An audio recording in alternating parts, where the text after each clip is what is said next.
evening from New York. This is Friday, October 29th, 4 days until the 2010 midterm elections. In the choice between idealism and pragmatism, Democrats may be feeling remorse for not having deployed more of the former much earlier in their fight to retain Congress. But in our fifth story tonight, one pragmatic, no doubt difficult choice has been framed as the potential key to keeping the Senate in Democratic hands, with reports that the former President Bill Clinton attempted to broker a deal. Let's go first and directly to Congressman Kendrick Meek of Florida's 17th District, the Democratic nominee for senator in that state. Congressman, thanks for your time tonight. Thank you, Keith. Glad to be on the show. For 24 hours now, these various reports have been flying in every direction that President Clinton had discussions with you about dropping out of the race and endorsing Governor Christ, the independent, in that race, that there was a date chosen for an endorsement rally. Is any part of this story true? It's not true. The president came down and performed had two rallies for me here in Florida, one in Orlando, one in St. Petersburg. In Orlando, we were talking about the race, the rumors that have been going on for several weeks that I was going to drop out of the race. I told him there was no truth to it. Obviously, we know as of last night that we learned that Governor Christ was not only calling the Clinton aides, but also calling the White House and calling me too. I got a call from him like at 4:57 a.m. Monday morning wanting to talk to me about getting out of the race. Was a non-starter. I saw him later that day at an AIPAC event in Hollywood, non-starter. The president and I are good friends. He's held a number of events for my campaign. We talked about the issue. He told me about his political past.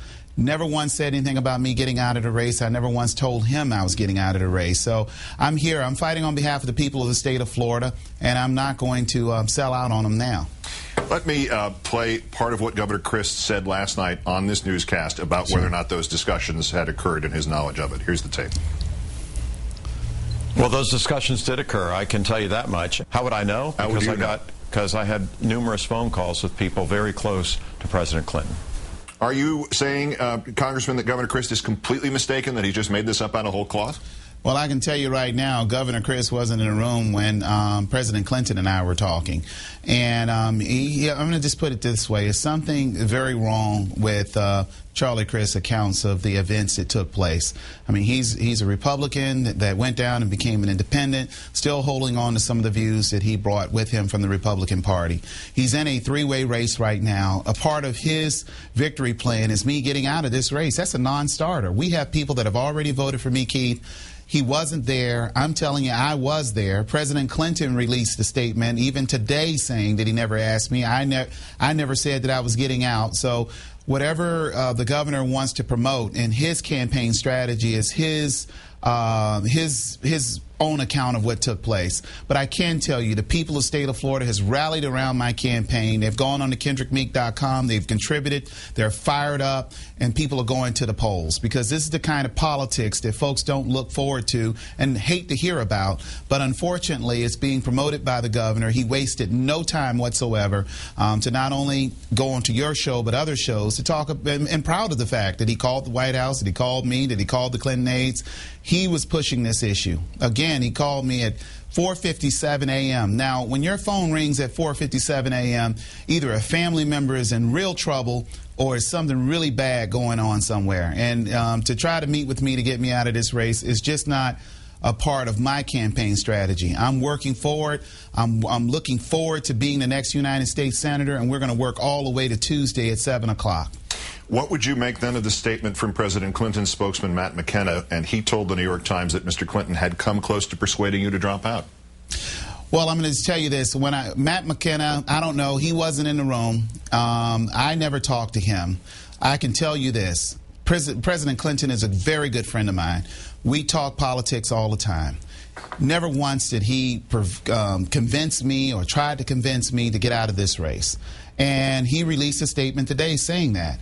I think it's very, very important. And I'm smiling because you don't come down and do a rally on I-4 corridor in Orlando and St. Petersburg with the goal of getting a person out of the race.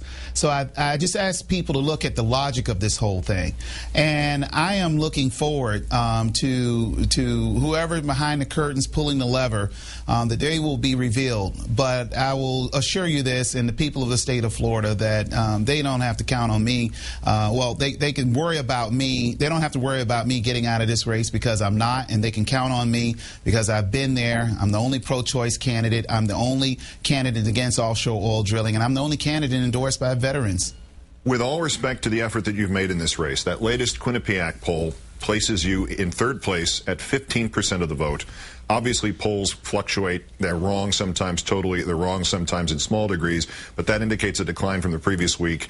And the argument, if there is one from Democrats who bought into this idea, is not that they prefer Crist over you, but that they prefer Crist over Rubio, and they preferred anybody over Rubio, and that you could make a move that could affect that outcome even if you were not to win this race. If you pass on that opportunity, and in January, Marco Rubio is sworn in as the junior senator from Florida, how would you feel then? Keith, let me just say this. Polls are polls. Today, Mason-Dixon came out and said I was at 21%. Charlie Crist was just 6 percentage points ahead of me. The only poll I believe in is the one that come in election day. You're looking at the candidate that defeated a billionaire in the primary election. We were down by 10 points. We won by 26 points. Me in or out of this race is not going to change the outcome. We've been running for 2 years now. Everyone presented their case. We're running our campaign. Now at the last minute to kind of come up and say, hey, you're the problem. Now you need to get out of the race. Now you're looking at the candidate, again, Democratic nominee, and I qualified by petition.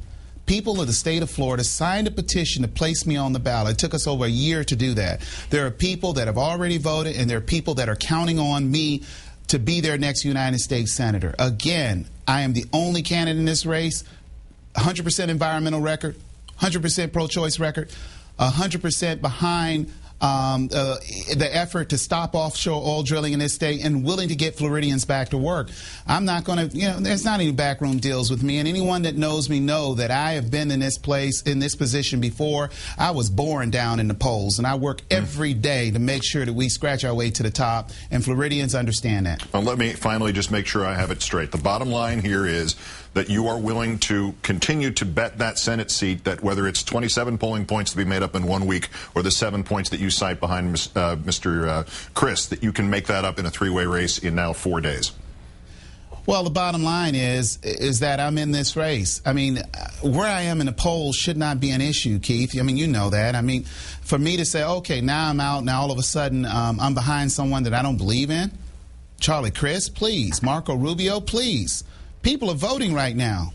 We have an opportunity to win this race as long as we're in the race. It is just silly to even think anything else. And the bottom line, in all due respect, and I have a great deal of respect for you, but anyone that believes in democracy knows that you don't surrender the flag because someone says you should surrender. You never surrender. We changed the Constitution in Florida, making class sizes smaller. If I would have surrendered against George W. Bush when he wanted to privatize Social Security, saying, oh, well, because he's the president, he has the majority, we're not going to win. We fought, and we will continue to fight. And just like the people have gone on KendrickMeek.com and supported us, Keith, they're going to continue to do that. I guarantee you this, and I'll say it right here. We're going to do better than a lot of people think. And I will tell you this, if Marco Rubio ran the best campaign, or Charlie Crist or me, the victor will be rewarded with the people of the state of Florida, a plurality of those registered voters. They will vote for them to be the next United States Senator. To approach me and to release a story 5 days before an election day to say, oh, you're the problem, believe me, history will show that I did everything that I was supposed to do, that I have an opportunity to become the next United States Senator, and anything else is really off the table. And so I think this is a testimonial to my word, testimonial to the people that believe in my candidacy, and the testimonial to driving the Democratic vote and the moderate vote here in Florida out. Congressman Kendrick Meek, the Democratic nominee for the Senate in Florida, great thanks and a good journey the rest of the way. Thank you, sir.